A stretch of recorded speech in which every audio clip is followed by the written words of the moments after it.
It is March 30th, 2018. This is the Watchman News, and I'm Mike Callahan. Welcome to another demonetized news report, because the elite doesn't think the truth should be compensated. So right before we get to the information about the South Carolina volunteer police officer that shot a man, speaking of the demonetization, I've been urging people, pick one of your alternative news sources, the one that you like, and give them a hand. Help support them, because I'll tell you what, YouTube has gotten absolutely insane with their rhetoric of demonetization. So you can go to thewatchmannews.com. You can obviously see the donate button right there. Or I actually went back on something I said that I would never do, and I did put some advertising on the site. But it's totally non-intrusive and hopefully out of the way enough for folks. It's right there at the bottom of the site. You don't even have to buy nothing. Just click that stupid ad, and it helps us out, right? So no big deal. Anything, like I said, anything would help. So let me continue on. This report I'm about to do, just reading the text of the report is one thing, but watching the video that has been released, totally different thing. See, I can remember a day and a time when we could be involved in a traffic stop and we were asked some very basic questions, and typically not a big deal. But that's not the case today. I know from my own experience and from watching this video, that is absolutely not the case today. It almost seems like you're a suspected terrorist or something like that because you get pulled over for a blown taillight. So anyway, let's get on over to the report. I'll put a link to this in the description of the video. South Carolina volunteer cop shoots fleeing suspect, body cam video. And I know there's a lot of people, well, he shouldn't have been fleeing. He shouldn't have been fleeing. I'll tell you what. I think I would have been tempted to flee during this. I'm going to call it an interrogation, because that's exactly what it was. It's an interrogation. It was a witch hunt. This officer was doing everything he could to try to hang this man on something. Absolutely anything he could. And that's not what their job is. Their job is not to go around and try and make up crimes to charge people for. That's not what they're supposed to be doing. They're supposed to be keeping the public safe, right? Keeping the public safe. Now, generating revenue and keeping the public safe are not the same two things. A volunteer constable in Florence, South Carolina, fired as many as 8 shots at a suspect as he attempted to flee a traffic stop, body camera footage from the officer reveals. State Constable Christopher, Bacochin, and Florence police officer Edward Sieben stopped the suspect, later identified as Brandon Flood, at 11:10 p.m. on Saturday night, March 24th. After asking for his information, the officers asked Flood to step out of the car as they could smell marijuana. Ooh, marijuana. The devil's lettuce. Insane. Flood refused, took a drag of a cigarette, and reversed his car into a parked police cruiser before driving away. As Flood tried to make his escape, Bacochin can be seen stepping back from the car and firing up to 8 shots at the vehicle, right? Because the smell of marijuana is worth all of that, right? The smell of marijuana. Folks, I've been stopped before, right? And by the grace of God, the times that claim was used, there was none in the car, right? But I've had that excuse thrown at me before. Well, I think I smell marijuana. My best one, though, was when they would tell me that they claimed that they could smell alcohol because I didn't drink. So, I mean, it's insane. Flood was wounded and taken to a nearby hospital and was released on Monday, according to AP. No weapon was found in his car after the incident. Now, that is actually quite important that no weapon was found, okay? Because I'm going to play the video, and you're going to see why I say that was quite important that no weapon was found. Okay, again, I want folks to remember, I understand this guy backed into a police cruiser and took off. I get that. I fully understand that. What I want people to focus on is the literal interrogation that happened before that point. This is ridiculous. This is not what our tax dollars is supposed to be paying for. It's not, folks. It is absolutely not. With that, here's the video.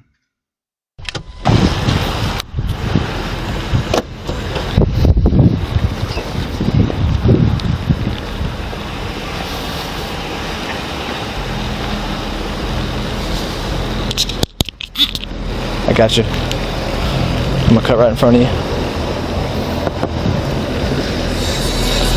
Hey, what's up, man? What's up, man? Man, you in a rush? No, speed limit was 45. I got you. You're going a little left to center over there on coming on a Sunset. My tire messed up. Yeah, I'm code for just pulling to a private drive. Your tires messed up? All right, you got your license on you? Okay. Whose car is this? Mine. It's what? Mine. It's your car? Okay. What is You mind? I don't want all your paper. I just want to find me the bill of sale for me. It's in my wife's name. I just brought the car.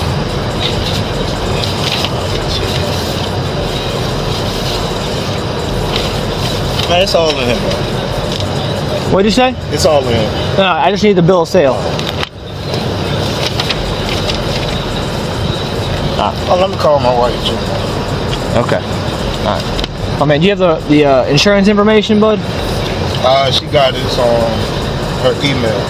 What'd you say? She had this on her email. Okay. Whose car is it? Yours or hers? It's her. It's in her name, but it's my car. Okay. I got you. Okay. Is there any kind of weapons in the car? No, sir. No weapons? No, sir. Okay. Where are you coming from right now? I'm coming from home. Okay, where's home at? On Marion Street. Marion? Okay. And where are you coming to right now? My uncle's house. Okay. Who lives here? I just got pulled in some of these.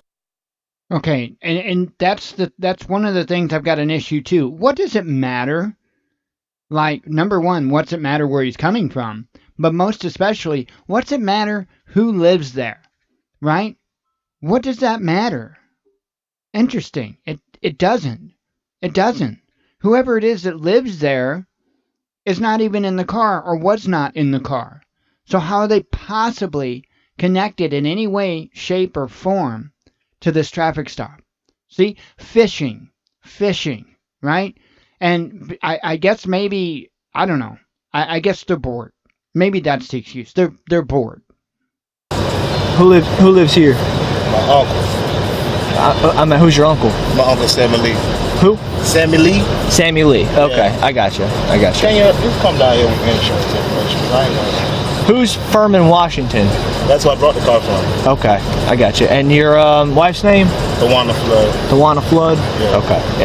And so there's no weapons in the car? That's why you asking me if there's weapons in the car. I'm just asking a question. Okay. You know, kind of like guns? No, sir. Why did you ask me if there's any weapons in the car? Because I'm just asking you. Okay. I'm worried about weapons. We got a problem with weapons in this area. Okay, well, can you just go ahead and get my ticket if I got a ticket, sir, please? Okay, I got you. Is there any kind of drugs in the car, sir? No, sir, please. Okay, all right. I can smell a little bit of weed coming from the car. That was earlier. My homeboy was in the car. See, multiple times he asked him if there were weapons in the car, right? Which, by the way, would have scared the hell out of me if I'm an innocent citizen just involved in a traffic stop. And all of a sudden, I'm getting absolutely pummeled with questions about weapons being in the car. And then we move on to the drugs in the car, right? Now, there may have been the smell of weed in the car.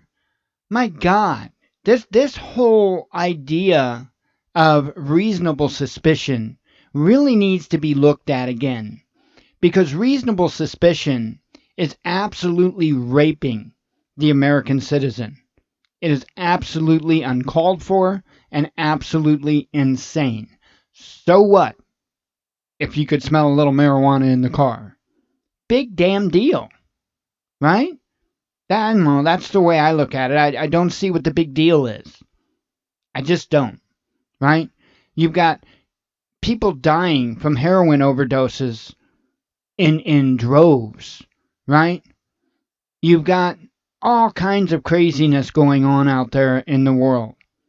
And you're concerned because you can smell a little bit of weed in the car. Get a grip. That's fine, man. Just go ahead and step out on that side for me real quick. For what, sir? Just step out on that side for me real quick.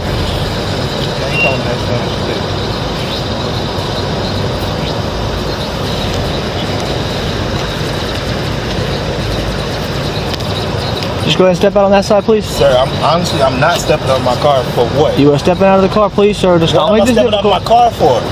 Sir, I smell marijuana, okay, in the car. I'm not trying to have no issues, okay? Well, sir, I'm not stepping out of my car right now. Yes, sir. No, I'm not. Can you just run my information? Yes, sir. Delta, can you 25? Sir, I need you to step out of the car. Mr. Flood, I need you to step out of the car. Stop, stop, stop, stop!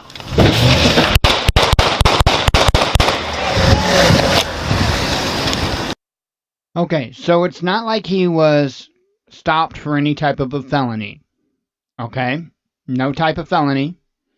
I don't believe they had time to get anything back on the gentleman as far as running his name. Okay? So then they clearly can't say, well, he was a felon or a wanted felon or anything like that. Any and all claims like that would be bogus. So what's their excuse for shooting at a fleeing person? Oh, because he backed up into the police car? I'm sorry. I kind of have a feeling that his rights were violated much quicker than that police car's rights. I don't know. Just my thoughts. Shots fired, shots fired. Shit!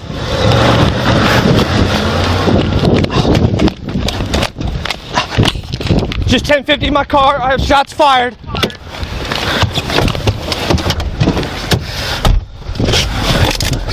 How far away from you? I'm over here on Waverly with this lady.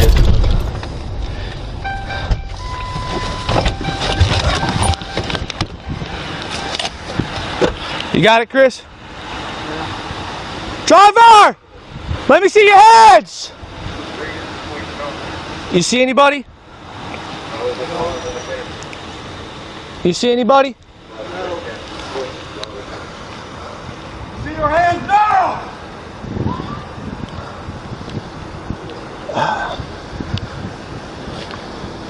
I'm going up. Car's empty. There's blood in the vehicle.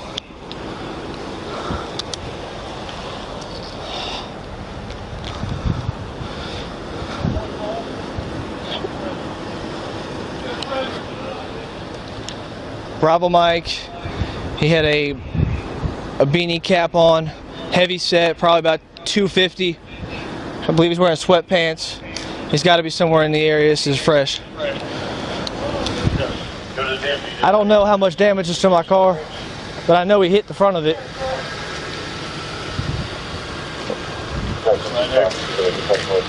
That's that corner. So it's sort of like this. He backed into you. Yeah. You know, when he did, like he cut the wheel a little bit so the front end come out. And like I said, you know, back in the end, that's when, you know, I seen that, you know, that front end coming around. I was just like, oh shit, you know, just. Where were you? I was on the driver's side. Had Burgess was right there at the driver's door, and I was right behind Burgess. That's what you see. He was revving, like he was trying to figure out what he wanted to do. You know, sort of revving the engine.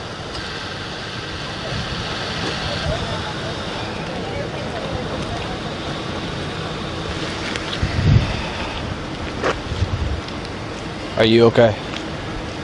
I will be.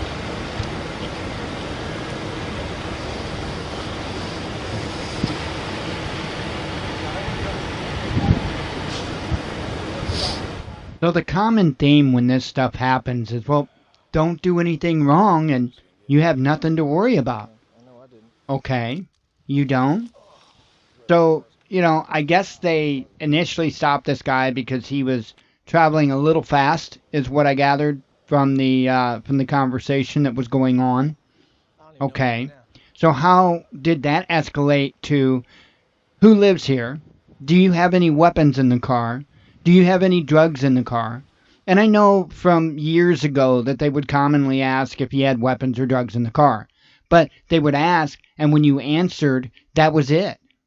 Right? And I have answered sometimes with a question. You know, why are you asking me that? You know, I'll never forget the time I was stopped. I was on a motorcycle cruising around town, And I happened to cruise past one of the gas stations in town, and I seen a fight. Okay? And I thought, wow, I knew one of the guys that was in the fight. I recognized him. So I hammered the gas, and I was going to turn around in a business parking lot real quick and fly back there because, hey, I was young, and that's, how young people act. And so that's what I was in the process of doing. Well, by the time I got into the parking lot to turn around, an officer had already clocked my speed, which I was going over, and stopped me. And the first question that he had asked me was, have you been drinking? Now, folks, this is a small town, okay? This isn't some big bustling city. Pretty much everybody knows everybody. At least back then, everybody knew everybody. And I can tell you what, there wasn't a huge, crazy police force like there is now. It was a pretty small police force, and pretty much the police knew everybody in the town. And it was a decent relationship between the citizens and the police for the most part. But he asked me the question, have you been drinking? And I looked at him and I'm like, what? Because everybody knew that I wasn't a drinker. Everybody knew that I actually spoke out against drinking. So where did this come from? And I asked him that. And he's like, well, you were kind of traveling kind of quick. And yeah, I'm on a bike. I don't drink normally. You think I'm going to drink and get on a bike? Really? But see, that was the end of it, right? That was the end of it. I didn't get any tickets. I didn't get nothing. Okay, slow it down. That's what I got. Okay, slow it down. I can remember another time I got stopped. I was in a van. I used to have a van, and I got stopped. And I had a shovel handle alongside the seat, between the seat and the door of the car. Okay? And that could be construed as a possible weapon, right? So I got stopped, and the officer, and it was here in town. It was another officer from here in town. And he's shining the flashlight around the vehicle, He asked if I had any weapons in the car, any drugs. No. And he goes, well, what's that? And he's shining it down on that shovel handle. I said, it's a shovel handle. He goes, is that a weapon? And I'm like, no, it's a shovel handle. And he's like, well, it could be used as a weapon. And I said, only if I use it as a weapon. It's a shovel handle. Until I use it as a weapon, it's a shovel handle. And that was it. And yeah, I get it. I get what was going on there, what he was trying to do. But still, it doesn't change. It doesn't change anything. They were on a clear destination to charge this guy with something. And this is what's got to change, because this is what's causing the aftermath, what happened there. Because it's just never ending.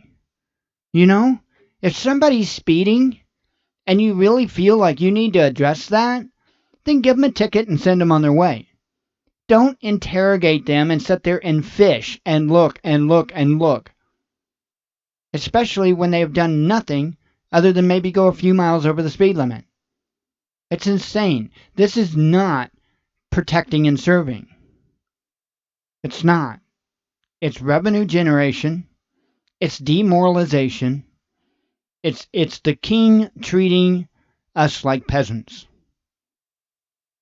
It's absolutely insane. God bless you all. We love you all. Be one with your spirit. Hope to see you at the show later.